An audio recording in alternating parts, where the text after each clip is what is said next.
Акыркы убакта кыздарга карата жыныстык зомбулук болгон окуялар тууралуу бир нече факты катталды.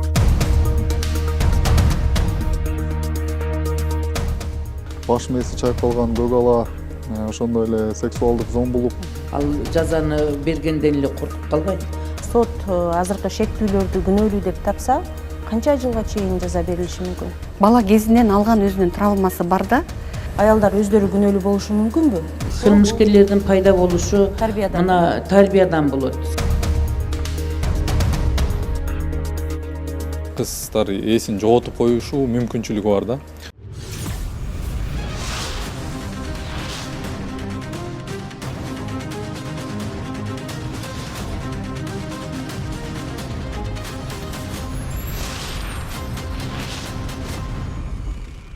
Акыркы убакта кыздарга карата жыныстык зомбулук болгон окуялар тууралуу бир нече факты катталды. Биринде кызды зордуктап, анан бычактап өлтүргөн болсо, экинчисинде түнкү клубтан 5 адам көтөрүп чыгып кетип, Айталага апарып зордуктаган. Кыздын абалы дагы оор, бүгүнкү күндө дарыланууда деп айтылууда. Мына ошол фактылар тууралуу маалыматтарды алганы бүгүнкү аянтчага чогулдук. Эмне үчүн бул түнкү клуб коомдук жайда эч ким көргөн эмес, эмне үчүн кызга эч ким жардам эмес, бул окуяны болтурбай коюу мүмкүн беле? Мына ушул суроолорго азыр жооп алабыз. Саламатсыздарбы? Бул аянтча. Алгачкы суроону баштаардан мурда алгач кызды кафеден 4 эркек көтөрүп чыгып баратканы тууралуу кафенин видео байкоосуна тартылып калган экен. Ошол видеону көрүп алсак.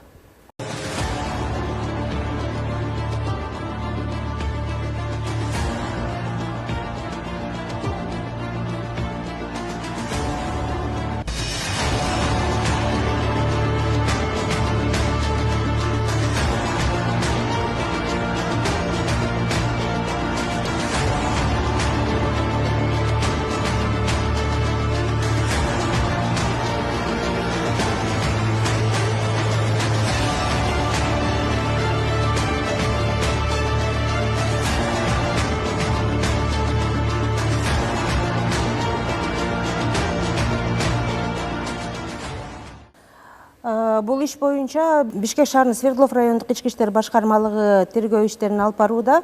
Мына ошол аталган башкармалыктан тергөөчү Абдрахман Аманалиев мырза келген. Алгачкы суроону сизге берсем, бул окуя тууралуу айтып берсеңиз, качан, кайсы жерде болгон, кайсы түнкү клуб, анан кандай өңүттө болгон? Саламатсыздарбы? Бул окуя 27-синен 28 февралга караган түнү болгон. Бишкек шаарынын Төрөкул Айтматов көчөсүндө жайгашкан кафе бар экен. Ал жерге жабырлануучу өзүнүн курбу кыздары менен курбу кызынын туулган күнүн майрамдаганы барышат.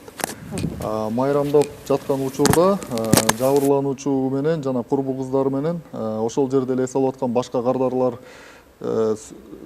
ой пикир сөз талаш болуп кетип, ошол жерден ызы чуу башталат. Бири-бири менен кайым айтышып, аны менен колдонушуп, шектүү балдар, ошол эле жерде эс алып аткан 5 бала ошол учур менен пайдаланып, экөөнү бөлүштүрмүш болуп, кызды эшикке алып чыгып, андан ары кызды көтөрүп алышып, унаага жүктөп, Бишкек шаарынын Ак Бата жаңы конушунун талаасын алып барып, ал жерден 5 тең кызга күч колдонушуп, денесине залал келтирип, андан кийин зордуктап, ошентип таңкы саат 6-га чейин кармап отурушкан. Кийин саат 6-да кызды кое беришип, кыз ал жерден жардам сурап, ар кимге барып, бирок эч ким тилекке каршы жардам берген эмес. Ошентип Ак Батадан келечекке чейин жолдон машина тозуп, жолдо кетип бараткан машинаны келечекке чейин жеткизип, анан тез жардам чакырылып, Бишкек шаарынын 4-чү ооруканасына жаткызылган. Бишкек шаарынын 4-чү ооруканасына жаткызылгандан кийин бизге маалымат дарыгерлер тараптан түшкөн. Ооруканага барган учурда кыздын абалы аябай оор болчу. Денесинде ар кандай дене жалакаттары бар экен. Баш мээси чайкалган, көк ала, ошондой эле сексуалдык зомбулук. Андан кийин кыз арыз менен кайрылып, ушул факт аныкталып, кылмыш иши козголгон.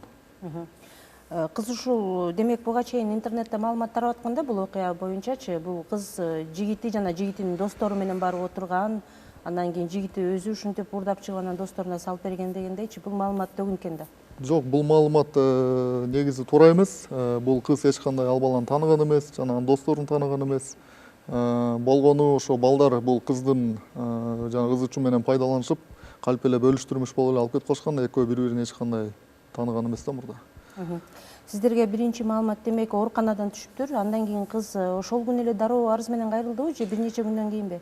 28 февраль күнү саат 8 чамаларында түштү бул маалымат. Тергөө ыкчам тобу болгон тергөө ыкчам тобу 4-чү бейтапканага барып, ал жерге барганда кыздан арыз алганбыз. Кыздан арыз алып, ошол эле күнү кылмыш иши козголгон. Кылмыш жаза кодексинин 154-чү беренесинин 2-бөлүмү менен зордуктоо фактысы боюнча. Анан ошол эле күнү Бишкек шаарынын Свердлов райондук ички иштер башкы башкармалыгынын кылмыш иликтөө бөлүмүнүн кызматкерлери тарабынан ошол эле күнү бул 5 кылмышкер кармалган. Сиздер ушунда абдан ыкчам аракет көргөн экенсиздер. Кандай иш алып бардыңыздар? Эми бул өтө оор кылмыштардын катарына киргендиктен ошондой эле зомбулук болуп аткандан кийин биздин башкармалыктын башкармалык тез арада болгон окуя тууралуу багыттамалар жиберилип, ошондой эле өзүбүз иш алып барып, натыйжасында кылмышкерлерди кармаганбыз да. Алар мындай шаардан качып кетүү аракеттерин көрүшкөн эмес бекен буга чейин? Булар шаардан качып кетели деген аракетин деле көргөнгө жетишпей деле калды окшойт дейм. Анткени биз ошо ыкчам иштеп, ошол эле күнү колго кармаганбыз. Интернетте маалыматтар чыгып атат да, кыз дароо арыз жазбай калган, анан деп тиешелүү экспертизалар алынбай калган деп. Ошол Жок, ал жерге 4-чү бейтапканага мен жеке өзүм жана башка тергөө ыкчам тобунун мүчөлөрү болуп барганбыз. Ошол эле күнү кыздан арыз алганбыз. Арыз алып ошол эле күнү ошол 4-чү бейтапканада бизде соттук медициналык эксперт дайыма отурат. Токтом тиешелүү экспертиза дайындалып, ошол эле күнү экспертизасын өткөрүп, тийиштүү корутундуларды берген да. Түшүнүктүү. Демек, сиз жогоруда айтып өттүңүз, бир берене боюнча кылмыш иши козголду деп. Ал эми интернетте бул окуяны талкуулап жаткан юрист эксперттер бул жерде жок дегенде 5 берене менен кылмыш иши козголушу керек деп айтылып атат да. Адам урдоо, анан бул кызды деген соц тармактардан аңдып отурушкан, тыңчылык кылуу, жана денесине оор залал келтирүү, зордуктоо, адам өлтүрүүгө аракет кылуу деген сыяктуу беренелер дагы коюлушу керек болчу деген сөздөр айтылып атат. Эми азыркы күнү тергөө жаңы эле башталып, тергөө амалдары толук жүрүп жатат. Тергөөнү аяктаганы менен бул кылмышкерлердин, шектүүлөрдүн иш аракеттерине толук юридикалык баа беребиз. Туура бул жерде деген адам урдоо фактысы дагы бар. Ал боюнча дагы биз кийин тергөө учурунда айыбын угузуп, андан кийин да башка беренелерди да карап чыгабыз. Мыйзамга жараша анан айып угузулуп сотко ашырабыз дейишти. Демек, дагы беренелер кошулушу мүмкүн. Кошулушу мүмкүн, себеби экспертизалардын корутундулары чыгар элек, дагы башка тергөө амалдары жүрүш керек. Алдын ала экспертизанын корутундусу чыга элек дедиңиз, бирок ошентсе дагы алдын ала мындай өзүңүздөр байкаганыңыздарга караганда бул алкоголдук ичимдик эле ичилгенби кыз тараптан, же болбосо анын ичимдиктерине дары-дармек кошуп берип коюу жана башка аракеттер байкалган эмеспи? Анткени кызды көтөрүп алып чыгып баратканда ал эч кандай каршылык көрсөтпөй эле кетип бараткандай ой жаралат да. Ал боюнча азыр эс үчүн билбей калгандай бул. Соттук химиялык экспертиза дайындалган, ошондой эле соттук медициналык экспертиза дайындалган. Кыздын айтымында эми туулган күн, курбу кызын туулган күнү экен, ошол күнү эми эл катары эле отуруп эс алып атканбыз дейт. Бирок кандай деле мас эмес болчумун дейт. Түшүнүктүү. Азыркы учурда бир эле берене коюлуп атыптыр. Ошол берене боюнча сот азыркы шектүүлөрдү күнөөлүү деп тапса, канча жылга чейин жаза берилиши мүмкүн? Мыйзамга ылайык 154-чү беренесинин 2-бөлүмүндө 8 жылдан 11 жылга чейин эркиндиктен ажыратуу деп мөөнөтү каралган. 8 жылдан 12 жылга чейин. Бул өтө оор кылмыштардын катарына кирет да. Түшүнүктүү. Бизде конокто Жогорку Кеңештин депутаты Нарматова Надир эже отурат. Надир эже, мына бул окуя тууралуу уктуңуз. Эми мынакей сиз буга чейин дагы ушу балдарга карата, аялдарга карата зомбулукка болгон жазаны күчөтүш керек деп парламентте айткан жайыңыз бар. Мынакей булар азыр 23 жаштан 25 жашка чейинки балдар экен. Эгер эң оор жаза берилип 12 жыл берилсе деле бир 40-тын тегерегинде ага жетпей эле чыгып жашоосун улантат экен да. Бул жаза жеңил эмеспи сиздин оюңуз боюнча? Саламатсыздарбы, урматтуу мекендештер. Эми болуп өткөн окуя жөнүндө биз интернет булактарынан тааныштык. Азыр эми укук коргоо органдарынын айткан сөздөрүнөн угуп отурам. Мындай маселелер коомубузда көп эле болуп жүрөт. Тилекке каршы көпчүлүгү билинбей кетет, көпчүлүгү кыздар өзүнүн кордукка туш болгону, зордук зомбулукка дуушар болгонун айтпай жашырып кала беришет. Эми ошолордун ичинен билинип калгандары гана ушундай ачыкка чыгып калат да. Мунун баардыгы ошол акыркы мезгилдердеги биздин коомубуздагы таалим тарбиянын, балага болгон, кыздарга болгон ата-энелердин кайдыгерлигинен, анан жаштарыбыздын дагы өздөрүнүн жашоосуна кайдыгер мамиле жасагандыгынан, эркин жүрүшүп, өз алдынча жашоонун принциптерин бузуп, жекече кызыкчылыктарынан улам терс багыттарда жүргөндөн улам ушундай бир көрүнүштөр дуушар болуп калат да. Эми менимче мындай окуяларда биз биринчи кезекте өсүп келаткан өспүрүмдөрдөн баштап ошо бойго жетип калган азыркы болгон окуя деле 20-дан ашып калган 24, 23, 25 жаштагы улан кыздар экен.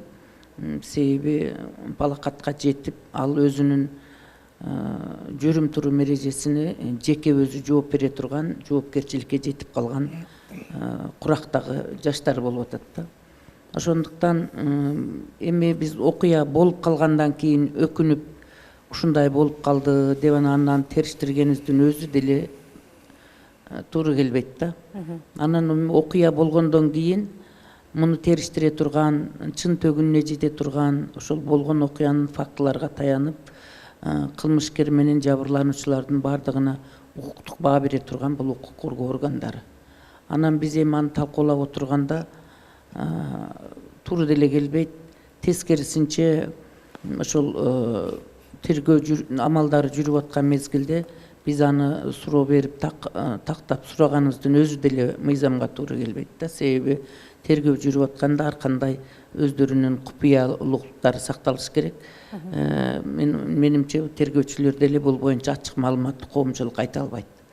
Ошондуктан биз эми бул жерде сөз кылганда менин жеке көз карашымда ошондой окуялар болуп кетпей турган мезгилде алдын ала тарбиялык иштерди, түшүндүрүү иштерди коомчулукта жүргүзгөн көбүрөөк жыйынтык берет го деп ойлойм да.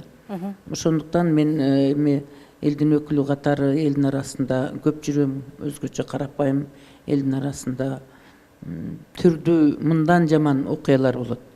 Тилекке каршы биздин ушул кыздарыбыз ушундай сексуалдык зордук зомбулукка дуушар болгондо эл эмне дейт, эртеңки жашоом кандай болот, элдин бетин кантип карайм деген ойлор менен жаап жашырып коюшат да. Бул эми коомдук жайда болгон үчүн ошол өзү кыз жабыр тартып ачыкка чыгып атат да. Ошон үчүн биз бул маселени түпкүлүгүнө болтурбоонун аракетин жасай турган болсок, учурдагы биздин ошол жаштарыбыздын эркин өз билгенин кылып, каалаган жагында басып, каалаган жагында туруп,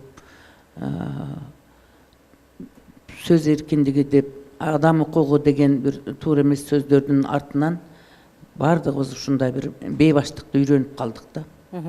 Себеби балдарыбызга, кыздарыбызга мектеп партасынан, үй бүлөдөн, ошол үйдө өспүрүм курактарында ата-энелерден жетиштүү тарбияны албай калгандыгынын натыйжасында анан өз билемдик менен каалаган жеринде басып туруп кой дей турган адам жок.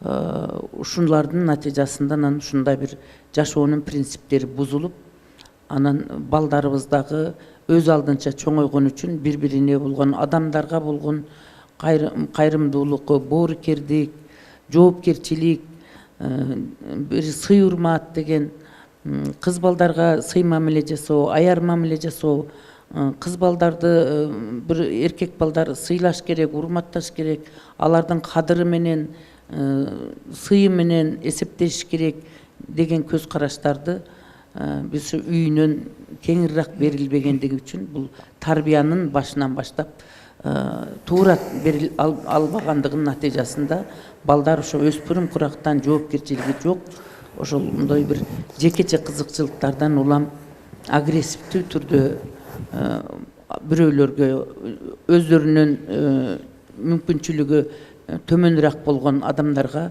алсыз болгон адамдарга, кыз балдарга дагы карабастан эркек балдарга да карабай зөөкүрдүк менен мамиле жасап, ошондон бир кайсы бир өзүнүн жекече кызыкчылыгына жетиш үчүн ар кандай мыкаачылык аракеттерди жасагандан кайтпаган жаштардын өсүп келе жатканын биз моюнга алышыбыз керек да.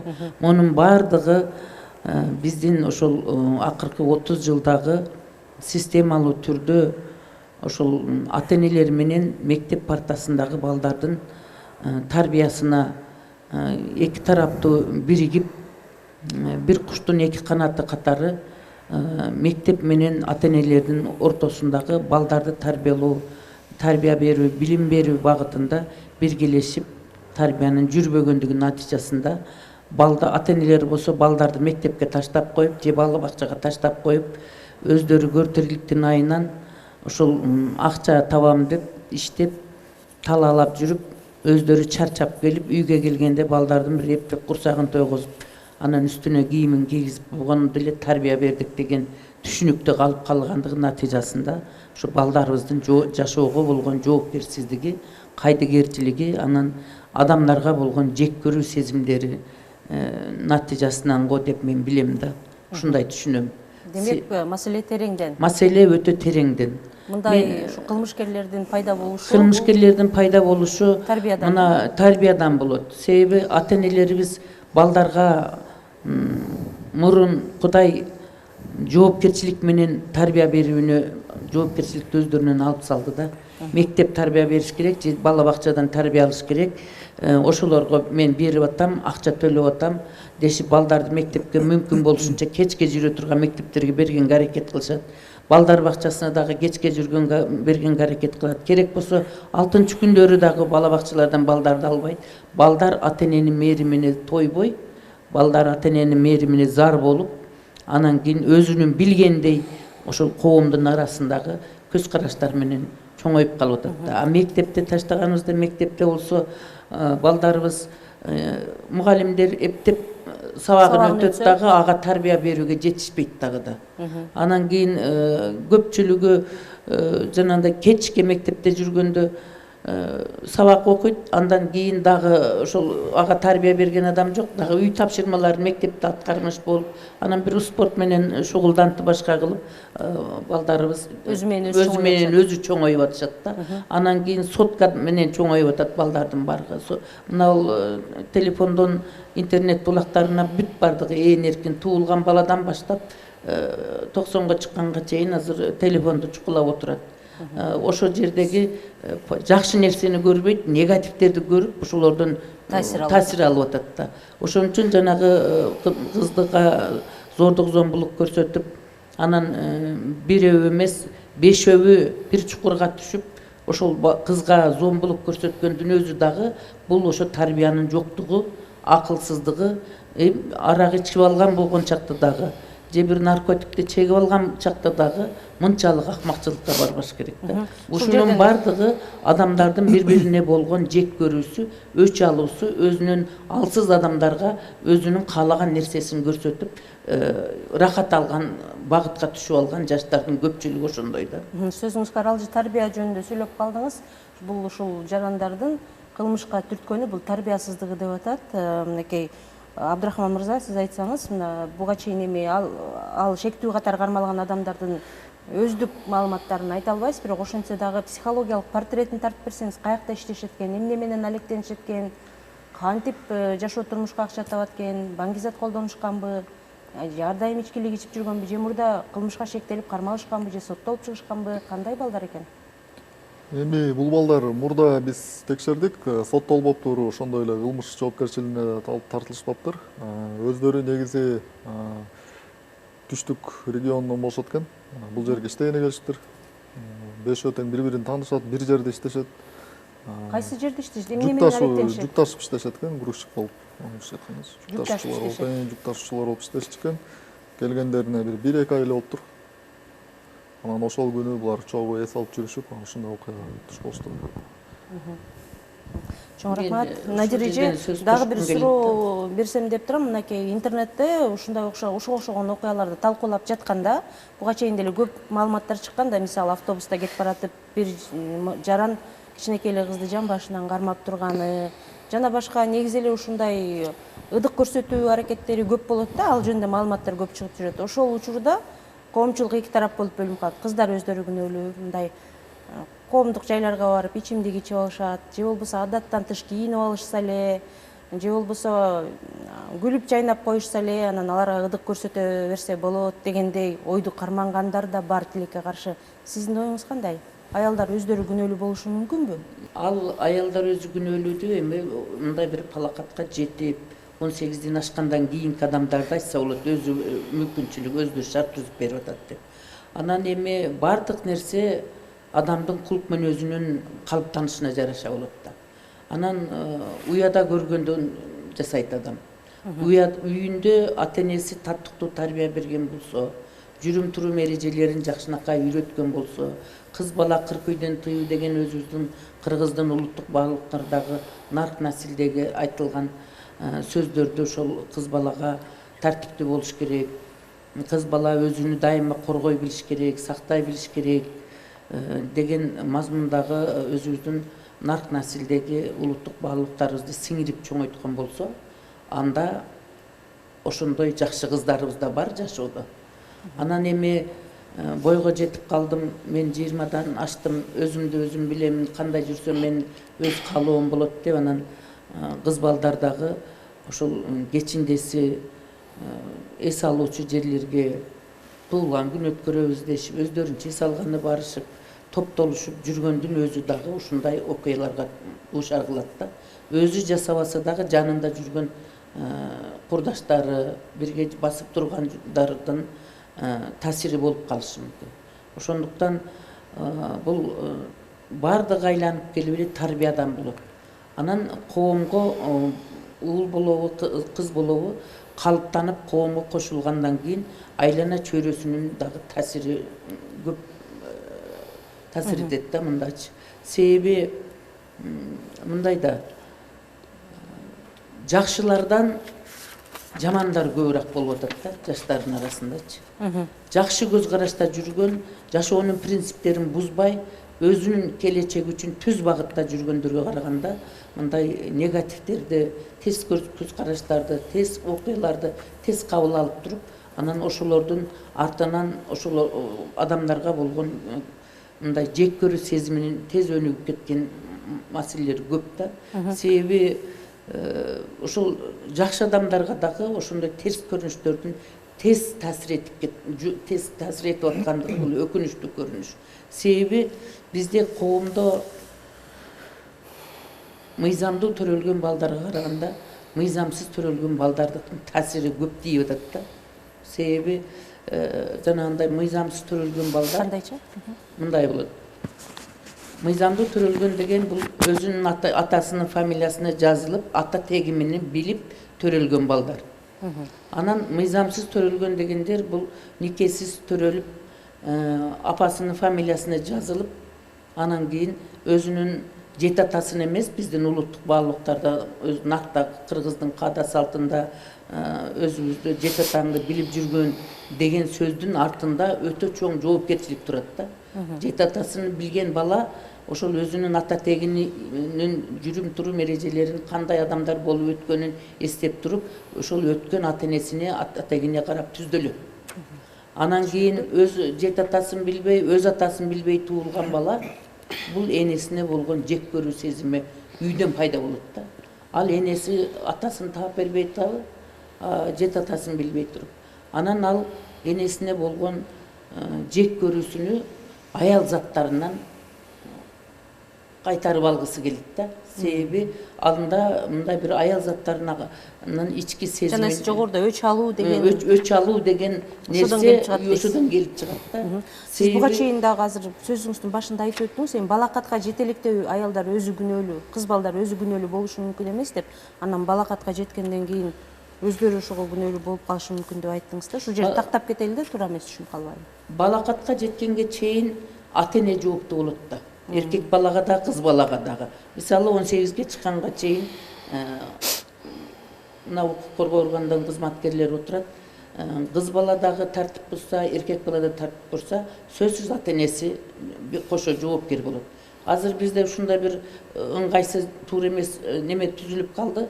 Кыз бала, эркек бала мектептик куракта туура эмес жашоонун принциптерин бузуп, кылмышка байланыштуу маселе болуп калган болсо, биринчи эле мугалимге жармашып, мектепке жармашып калып атабыз. А баланы төрөп, чоңойтуп, ошол 24 саатта 8 саат, 6 саат көп болсо мектепте болот. Калган убакта ата энесинин колунда болуп атпайбы? Ал эми 18-ге чыккандан кийин эле баары бир деле эми аялдын денесине болгон кол тийбестик деген бар да, анын өздөрү күнөөлүү эми кафеге барып ичип койсо же ачык кийинип койсо эле зордуктай бериш керек деген. Жок, эми ал сиздин сурооңуз башка маселе. Мен жоопкерчилик жөнүндө айтып атам. Жоопкерчилик жөнүндө жанагындай балакатка жете элек болгон болсо, 18-ге чыга элек өспүрүм болобу алар, ошондой бир туура эмес иштер болсо, анда үйдө ата энеси түшүндүрүп айтыш керек да. Мындай эркек мен буга чейинки суроом ошондой болчу, коомчулукта жана аялдар өздөрү күнөөлүү болушу мүмкүн деген да бир тилекке каршы пикирлер бар да, ошол боюнча суроо бердим. Түрдүү коомчулукта сөздөр боло берет, бирок ал фактыга таянасыңар да. Фактыда эми жанынан аны көргөн эч ким жок да. Социалдык сайттарда жаза берет, комментарийлерде түрдүүчө кылып турупчу. Ал жерде ыдык көрсөткөнгө аракет жасаган, кыз баланы көрүп кармаламыш болгон фактыларды аны кыз ага повод бердиби, берген жокпу, мүмкүнчүлүк бердиби, берген жокпу, же бир көзүнү кысып койдубу, же ал кишиге бир сүйлөдүбү, сүйлөбөдү, аны эч ким билбейт да. Ал эми фактыга таянмай сайын андай нерсени эч ким айта албайт. Аны укук коргоо органдары гана териштирүү жүргүзбөсө, аны биз айта албайбыз. Эми биздин негизичи жалпылап айтканда ушул пикир туурабы? Жалпылап айтканда андай турганда баа берген болбойт. Анда эгерде конкреттүү далил болгон болсо, конкреттүү далил менен кимдин аракети кандай болсо, ошого карата жооп берилет да. А тиги эми кыз балдарды жана коом жөнүндө мен сөз айтып атпаймынбы? Коомдогу көз караштардын калыптанышы бизде акыркы 30 жылдан ашык убакытта улуттук идеологиябыз системалуу түрдө иштебестен сырткы күчтөр, бизде баланын укугун коргойбуз, аялдын укугун коргойбуз, энелердин укугун коргойбуз деген батыштан келген түрдүү эл аралык уюмдар, бейөкмөт уюмдар бизге өздөрүнүн идеологиясыны бош калган вакуумдун ичине сырткы агымдар кирип кетти да. Диний агымдар бар, диний секталар бар. Мисалы үчүн диний агымдарды дагы биздин өзүбүздүн накта мусулман дининде тутула турган салттуу динди тутпастан андан сырткары түрдүү диндердин агымдары бар. Ошол эле мезгилде диний секталар бар. Ошолордун бардыгы кыргыз экенине карабастан, башка улут экендигине карабастан аралашып кетти да. Аралашып кетти. Ошолордун бардыгы биздин өсүп келаткан жаш өспүрүмдөргө, жалпы коомдорго, чоң адамдарга деле таасирин берип, анан биз кайсыл тарбияны берип, кайсыл тарбияны күтүп атканыбызды, кайсы жыйынтыкты күтүп атканыбызды биз азыр ачык айта албайбыз. Мен мындай түпкүлүктөн айтканда, жалпылап айтканда. Ошон үчүн биз бул жерде сергек мамиле жасап, ар бир ата эне өзүнүн баласын өзү караш керек. Ата эне ошол мектеп менен баласы мектепте окуса, мектеп менен биргеликте баласынын артындагы тарбиясы жөнүндө өзү жооп бериш керек. Азыр бизде көпчүлүгү балдар тарбия көрө турган мезгилде жумуштун жоктугунан мигрант, 30 жылдан бери миграцияга чыгып кетти. Миграциядан биз акча алганыбызга сүйүнгөнүбүз менен биз баланын тарбиясынан кур калдык. Балдар тууган уруктон чоң ата, чоң энесинин бирөөлөрдүн колунда тарбиясыз калды. Ата эненин тарбиясы менен чоң ата, чоң энесин же кимдир бирөө таанышынын колунда көргөн тарбияны салыштырууга болбойт. Ата эненин жыты, ата эненин сөзү, ата эненин берген тарбиясы балага таптакыр башка тиет. Биз миграциянын эсебинен балдарын таштап кеткен, бияка таштап өздөрү акча таап жөнөткөн менен балдар калган жерде курсагы тоюп, кийим кийип атат. Ата энелик мээримди көрбөй атат да. Ошон үчүн биз бул жерден тарбияны жок кылып алдык. Ана азыркы эле фактын айтып көрүп атпайсызбы? Чоңоюп калган адамдар, өзүн өзү жооп бере турган адамдар. ичи балабы башка болобу, мындай көз карашта дароо эле ушундай бир туш болуп калса, сексуалдык зордук зомбулукка аракет жасай берген бул айбанчылык болуп эсептелет да. Айбанчылык болуп эсептелет. Айбанчылык дедиңиз, ушул жерден сөзүңүздү бөлүп, бул жерде дагы бир коногубуз бар. Аялзат кризистик борборунун психологу отурат, Айнура Кадыралиева. Айнура айым, саламатсызбы? Кош келипсиз. Мынакей жогоруда айтылган коомчулуктагы болгон пикирлерди сизге да суроо катары бергим келип атат да. Аялдар адаттан тыш кийинип алса, коомдук жайларга барып алкоголдук ичимдик ичип эс алып жатса, аларды зордуктай берсе болот дегендей бир пикирлерди айткандар да бар да тилекке каршы. Сиз кандай ойлойсуз, оюңузду айтсаңыз? Бизде ошо кыргыз элинде макал бар го, жанагы эме кандай эле? Кунажын көзүн сүзбөсө, бука жибин үзбөйт деп, ал макал баягы илгертен бери келатат да. Бирок ага мен каршымын. Анткени азыр биздин баягы азыркы 21-кылымда ар бир айым өзүн карайт, сулуу болуп көрүнөт. Анан ага эркектин жанагындай кылганы туура эмес деп ойлойм. Бул боюнча ушундай жоруктарга барган, бул эжебиз айтып атпайбы? Действительно баягы уядан эмнени көрсө, учканда ошону алат. Или орустарда да макал бар го, алма өзүнүн сабагынан алыс түшпөйт деп. Бул эң биринчи ошо тарбиядан деп ойлойм. Көпчүлүк учурда азыр действительно кошулам, баягы балдарын ар кимге тыштап алып кетип атышат. Кетпей эле ушул жакта деле жүрүп, өздөрү тарбиялап аткандар, баягы 3-төн, 4-төн, 5-тен балалуу болуп атышат да. Бирок азыр мисалы үчүн биздин борбордо, мен өзүмдүн практикаман айтып берейин, ушундай көп балалуу айымдар көп да. Анан алар баягы курсагы ток болсо болду, кийими бүтүн. Ушундай деле эметишет да, эсептешет да. Анан бизде центрда жанагы групповое психокоррекционное занятие деп коет. Ушундай аялдарга ар кандай сабактарды өткөндө мен көпчүлүк учурда ушинтип айтам да, бул баланы тарбиялаган да курсагын тойгузуп, анан кийимин бүтүн кылган эмес. Мисалы үчүн ар бир 5 балаңар болсо, ар бирөөнө силер сүйүү, как эне катары мээрим бериш керек да ар бир балага. Анткени ошо сүйүүгө тойбогон бала, мээрим апасынан көрбөгөн бала кийин тоже көп бир ар кандай жоруктарды кылат да. Анан ар бир баягы же болсо мен көпчүлүк учурда сурасамчы, кичүүсүн эле жакшы көрөбүз, күчүүсүн эркелетебиз дейт да. Получается калган 4 баласы баягы мындай эле баягы окууга барды, келди, кийими бүтүн, курсагы ток болуп жүрөт да. Аларга камкордук көрсөтөт. Ар бир адам мээрим күтөт да, ар бир кичинекей баладан баштап, мына даже биз мээрим күтөбүз да.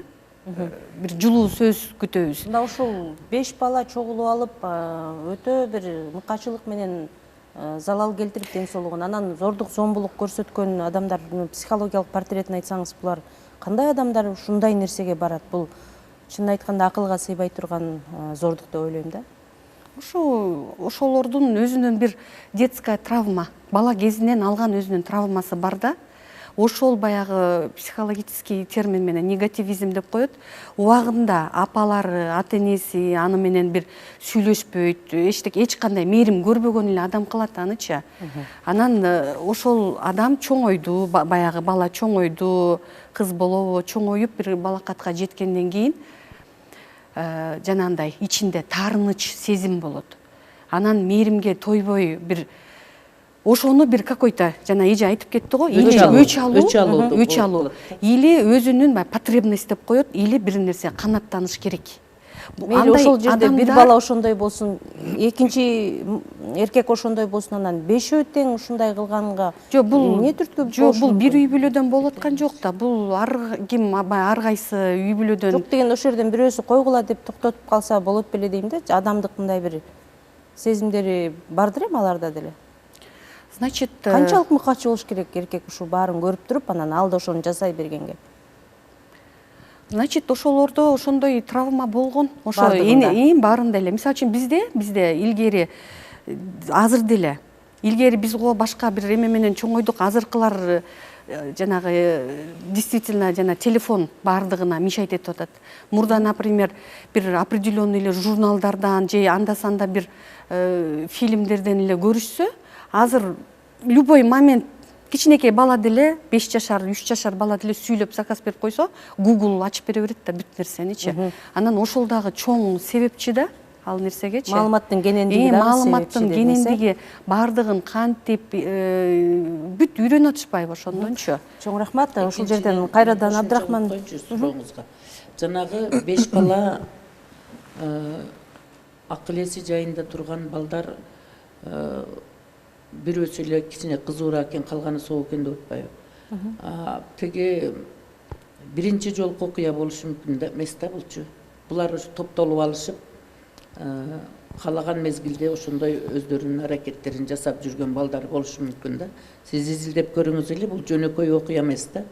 Булар ошол үйрөнүп ошондой аракеттер жасап жүрүп, бул анан бир күн колго түшөт да. Бул анан Кудай деле көрүп турат да. Көрүнгөндү ыйлатып, көрүнгөндү боздотуп, тагдырын талкалап, ошентип өздөрүнүн кызыкчылыгы үчүн жыргап жүрө беребиз, эч ким билбейт деп ойлогондо. Анан кийин бир жолу акыркысында бир колго түшөт да ошондой нерседечи. Дайым эле билине бербейт да. Ошон үчүн өзүбүздө айтат, эси туруп миң урат, эгем туруп бир урат дейт. Акыры ушундай нерседе колго түшөт. Анан эми бизде буга чейинки болгон жаңы конуштарда болгон окуядагы кыздын үйүнө конокко барышып анан ичип отуруп деп айтылып келет маалыматтарда. Кызды зордуктап, анан кийин зөөкүрлүк менен бычактап өлтүрүп салышып, анан жанындагысы өлгөндөн кийин зордуктап атат да. Анан мындай адамдар ошо бир гана тарбиядан кеткенби же коом кандай өзгөрүп барат? Алар азгырат да, бири-биринчи баарыбыз чогуу жооп беребиз деп. Абдрахман мырза, мына ушул жерден дагы бир түшүнүксүз маселе да. Коомдук жайда түнкү клубда болуп атат, көтөрүп чыгып кетип баратат. Ошол мекеменин коопсуздугун караган коопсуздук кызматкерлери бар бекен, алар көргөнбү? Ошол учурда каякта болуп калышкан? Ошол күнү Көрсө дагы реакция кылган эместей да? Ошол күнү иштеген коопсуздук кызматкери да сурак алынган. Сурак учурунда ал ошол маалда ызы чуу болуп атпайбы? Жанагы жабырлануучу анын курбу кыздары башка кардарлар менен сен эмнеге мени видеого тартасың деп ошо ортолорунда кичине разногласие, орустар айтканда разногласие болуп кетип, бири-бири менен уруша кетишет. Мурушканда кандай аял заттар бири-бири менен сөз аркылуучу. Анан коопсуздук кызматкерлери да аяка аралашып койбурушпагыла, коомдук жер бул жер эметпегиле учурулбагыла тартипке чакырганда, тигил балдар ошол учур менен колдонушуп, калп эле тиги кызды соротушмулу эшикке чыгарып соротуп келели деп ээрчитип кетип атат. Эшиктен уже тиги бешөө буту колунан көтөрүп машинага салып кетип калышат. Ал учурда эч ким уже жетишпей калганда, анткени баары тиги кафенин ичинде ызы чогуп аткан алек болуп, анан эшикте эмне болуп атканын байкабай калышкан да. Эми кандай болгон күндө да ошол түнкү клубда болуп атат, анан түнкү клубдун ээсинин жоопкерчилиги каралабы эми? Албетте, азыркы күнү ушу тийиштүү органдарга дагы, анан жана биздин тергөө кызматы тарабынан юридикалык баа берилет, ошондой эле чаралар колдонулат. Ошол видео байкоодо ошол кызды көтөрүп бараткан учурда түнкү клубдун эшигинин алдында адамдар турган бекен? Түнкү клубдун эшигинин алдында көп деле адам жок болчу экен. Негизи жалпы массасы ошол кафенин ичинде болчу экен да ал күнүчү. Демек көрбөй калган. Көрбөй калгандар көп болгон да. Же көрүп туруп жардам маани бербей бербей калгандар көп болгон, мындай туура айтсак. Булар деген тиги кыз кичине ызы чуу атканда, булар наоборот ушу эметип атышат го, жардам берип соруп эшикке чыгып кичине эс алдырып келатат го деп ойлоп калышкан да. Соротушат го деп. Соротушат го. Эми бул жерде бизде дагы бир коногубуз бар. Кыргыз Республикасынын Ички иштер министрлигинин баңгизаттарды мыйзамсыз жүгүртүүгө каршы күрөшүү кызматынын кызматкери Усенов Каныбек мырза. Каныбек мырза, мына ошо акыркы мезгилде кыз жигиттер кафеге барып, анан кафеге барган учурда кыз бир жака жаткан агабы же бир жака туруп кеткен учурда ичимдигине кандайдыр бир химиялык заттарды салып коюп, анан кийин ал кыз кайра келип билбей ичип алган тууралуу видео тасмалар тарап жатат. Ошолор чын болгон окуяларбы же бул атайын тартылган тасмаларбы? Анан кийин ушундай окуялар катталдыбы сиздерге? Арыз менен кайрылгандар барбы? Саламатсыздарбы? Бул видео тасманы биздин кызмат атайын даярдап коомчулукка чыгардык. Кыргыз Республикасында мындай катталган фактылар азырынча жок. Бирок дүйнө жүзүндө акыркы мезгилде ошол эле биздин коңшу мамлекеттерде Казакстан Республикасында дагы ушундай фактылар катталгандыгынан биз ушул алдын алуу максатында элге уже жарыяладык да. Себеби ошол кыз кишилер чыгып кеткенде ар кандай таасир этүүчү заттарды берип кыздар эсин жоготуп коюшу мүмкүнчүлүгү бар да. Ошол жерде жанагы атайын лакмус баракчалары деген бар.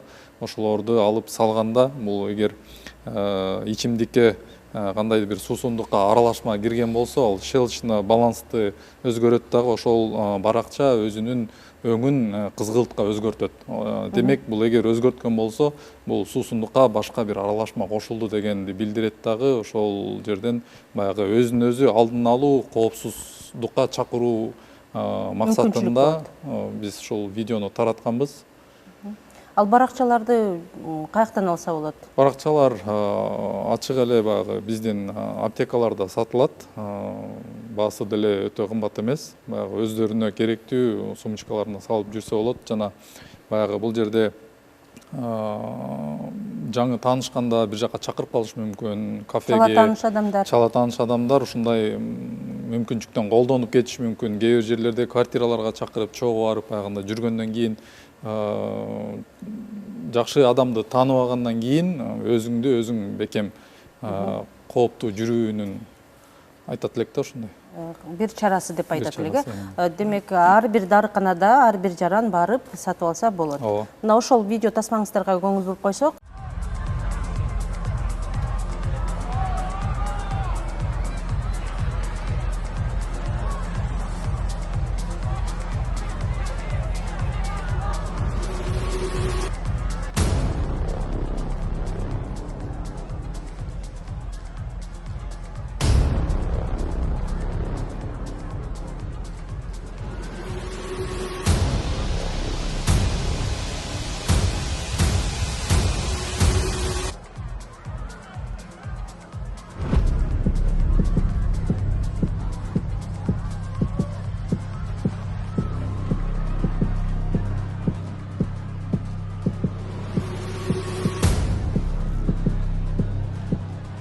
В мире участились случаи умышленного отравления психоактивными веществами лиц женского пола в целях сексуального насилия.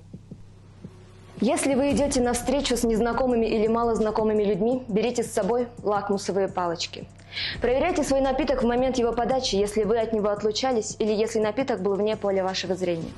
Если при контакте с напитком палочка изменила цвет, значит ваш бокал было подсыпано неизвестное вещество. Подобные палочки стоят недорого и продаются в свободном доступе. Однажды подобная палочка может спасти вам жизнь. В силу участившихся случаев преступлений с применением наркотических веществ, Служба по борьбе с незаконным оборотом наркотиков МВД Кыргызской Республики предупреждает: соблюдайте бдительность в общении с малознакомыми людьми, выбирайте людные места для встречи, не стесняйтесь громко просить о помощи, если внезапно почувствовали себя плохо. Распространите данное видео среди своих знакомых и близких. Белгисиз каражаттар деп айтылып атат. Ал кандай каражаттар, кандай таасир этиши мүмкүн? Алар каяктарда сатылат? Бизде тилекке каршы жанагы черный рынок деген бар. Контрабанда түрү менен ар түрдүү заттар алып келиниши мүмкүн. Азыр аттарын атай албайм. Бирок ошол заттарды кошкондо бир нече убакыт өткөндөн кийин бул адамдын организмине таасир берип, бир 10-15 мүнөттөн кийин может баягы уйкуга алып келиши мүмкүн, уйкуга алып келиши мүмкүн. Же ар бир адамдын организми ар кандай болгон үчүн бул реакция ар кандай болушу мүмкүн да. Ошол моменттен баягы өзүнүн кылмыштуу аракеттерин, оюн ойлоп жаткан адам өзүнүн кылмыш аракеттерин жасаганга уже толук мүмкүнчүлүк түзүлүп калат да. Бул лакмус таякчасы андан тышкарыда кандай чараларды көрүп атасыздар алдын алуу? 2-3 жылдан бери мына Ички иштер министрлиги биздин эл өкүлү айткан сөздөргө толугу менен кошулам. Эң негизги бул тарбия да. Тарбия, алдын алуу, кылмыштуулук менен күрөшүү бул Ички иштер министрлигинин түз функциясы. Ошонун менен катар эле ушул алдын алуу жана тарбия жагын биз аткарып келе жатабыз. Былтыр республика боюнча форумдарды өткөрүп, быйыл жаңы муун, жаркын келечек, таза муун, коопсуз келечек деп ушул психологияга караганда дагы психикасы жана переходный возраст деп коебуз го. Ошол биздин жаш өспүрүмдөргө туура тарбияны берип, кандай тарбияланыш керек. Биз өзүбүз гана эле эмес, ошол биздин атактуу чыккан олимпиада жеңүүчүлөрүнө, актерлорго баягы өзү кыйынчылык жашоону, турмушту көрсө дагы, бирок азыр жакшы бир жыйынтыкты чыгарган адамдарды чакырып, алар аркылуу дагы жеткирип атабыз. Буюрса, 5 мартта эле кече Ак калпак күнүнө карата филармонияда 1200 окуучуну чакырып иш-чарабызды өткөрдүк. Бул иш-чараларды ар бир республиканын ар бир областында, райондорунда улантабыз. Мындан тышкары менин бөлүмүм ушул маңызаттардын алдын алуу боюнча түшүндүрүү иштерин жүргүзөт. Мектептерге барып 8-11 класстагы окуучуларга жана алардын ата-энелерине дагы ошол балдарды туура тарбиялоо боюнча республикалык психиатрия жана наркологиянын борборунун адистерин чогуу ала барабыз. Анткени дегенде бул эжелер айткандай эле ошол көөдөндөгү боштондукту булар интернеттен, телефондон, көчөдөн издеп калып атат да. Мээримди үйдөн ала албаса, ал көчөгө чыгып, көчөдөн туура эмес тарбияны жана туура эмес багыттагы кылмыштуу жолдордо жүргөн курчоого алынып, ошол балдарга кошулуп кетип аткан себеби дагы ошодон да. Чоң рахмат. Надир эже, сизге башында суроо бердим элем, ушу жазада жеңил болгон үчүн ушундай нерселер кайталана берет деп. Эми кандай сунуш бересиз, эл өкүлү катары, эне катары? Сөз жазада эмес, жазадан коркпойт жасаган адамчы. Ал өмүр бою сотто берсең деле, өлүм жазасын тарсаң деле баары бир да. Себеби анын жаштайынан, ошол өспүрүм курактан, ата-энесинин үйүндө жашап жүргөн мезгилден баштап балага мээримдүүлүктү, боорукерликти, жоопкерчиликти сиңдирип, ата-энеси толук кандуу тарбия бербесе, ал бала өзүнүн каалагандай коомду кабыл алып туруп, ошентип өзгөрөт.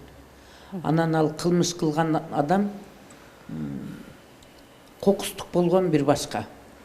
Кокустан болгон. Анан мындай билип, акыл эси менен билип туруп, анан ушундай бир зордук зомбулукка барып болгондо дагы мындай сексуалдык зордук зомбулуктарга барганды, бул ал өзүн өзү башкарып турмай сайын андай жолго бара албайт да. Ал билип туруп атайын жасалат. Андай адамдар андай жумушту жасаган сайын кайра мыкачы болот. Ал жазаны бергенден эле коркуп калбайт. Ал үчүн ушул тарбияны башынан баштап тарбияны берип, сиңдирип, анан адам өзүнүн жашоосуна өзү кабыл алып, биринчи кезекте ата-энесине кайрымдуулук, боорукерлик менен мамиле жасап, бир туугандарына мамиле жасап, үйүндө бир тууган карындашы барбы, эжеси барбы, энесине, тууган уругуна жасаган мамиледен эле билинет баланын кандай болуп чоңоюшучу. Себеби өзүнүн биринчи үй бүлөсүнө жасаган мамиледе жакшына мамиле жасап жүргөн бала бирөөдүн кызына дагы ошондой кордук көрсөтпөйт да. Эми эмне кылабыз ушундай окуялар күн алыс себеби жана сиз өзүңүз айткан сөзүңүздөгүдөй, жана үй бүлө күткөндө дагы ошол үйүнөн өзүнчө өчөшүп чоңойгон бала, мээримге тойбой чоңойгон бала үй бүлөсүндө дагы, балдарына дагы, аялына дагы ошондой мамиле жасайт да. Себеби биздин кыргыздын айланып келип эле кыргыздын баалуулуктарына такалабыз да. Уяда көргөнүн жасайт деген сөз бар биринчиден. Алма сабагынан алыс түшпөйт дейт. Атасы кандай болсо, энеси кандай болсо, кыз бала дагы, эркек бала да ошондой эле болот. Чоң рахмат. Мына бул аянтчанын бул берүүсүнө чогулткан жабырлануучунун маселеси болгон. Мына ошол жабырлануучунун акыбалы азыркы учурда кандай экен? Биз дарылаган дарыгерден телефон аркылуу байланышып маалымат алганбыз. Ошону угуп алсак. Бизге түшкөн экен 28-күнүчө. Только тиги 3 эле күн жатып чыгып кеткен экен. Чыккан себебин билбейбиз. Анан эми история байлайын деп атып, бүт информация такталган. Битечеси ал судмед эксперттер алып кетиптир. Кандай болду түшкөндөн баш менен сайкалган экен, токмок жеген экен. Анан калгандарын эми экспертиза айтат да, алар бизге история бербейт экен. Ал бойду. Скорый скорый помощь менен түшкөн экен бизге. история болезни сутuna текшертер экен. Мен кайсы эмне лечение алган, кандай абалда келген айта албайм ал история болезни. Ошо даже аты жөн фамилиясы бар экен. Түшкөндөй. 28 февралда түшкөн экен. Учурда ден соолугу кичине жакшы болуп, үйүнө дарылануудан чыгып кетиптир ал кызыбыз. Урматтуу келген коноктор, бизге бөлүнгөн убакыт соңуна келип жетти. Мен ушул жерден кичине маалымат берип өтсөм, тынчтыктын жана аялдар үчүн коопсуздуктун индекси деген уюм бар экен. Мына ошол уюмдун отчету боюнча Кыргызстан 2 жыл катары менен Борбор Азияда кыз келиндер үчүн эң кооптуу өлкө деп таанылыптыр. Бул катуу коңгуроо, бул дегендай бир талкууга ала турган жана аракет көрө турган жагдай деп ойлойм. Тиешелүү субъекттер бул тууралуу ойлонушуп иш алып барышат деген үмүттөбүз. Ал эми коомчулукка, айрыкча жаштарга өзүңүздөргө абай болуңуздар демекчимин. Ал эми ата-энелерге көөдөнүндө жек көрүү боштугу пайда болуп калбаш үчүн балдарыңыздарга мээрим төгүңүздөр демекчимин. Саламатта туруңуздар. Бул аянтчанын кезектеги чыгарылышы болду.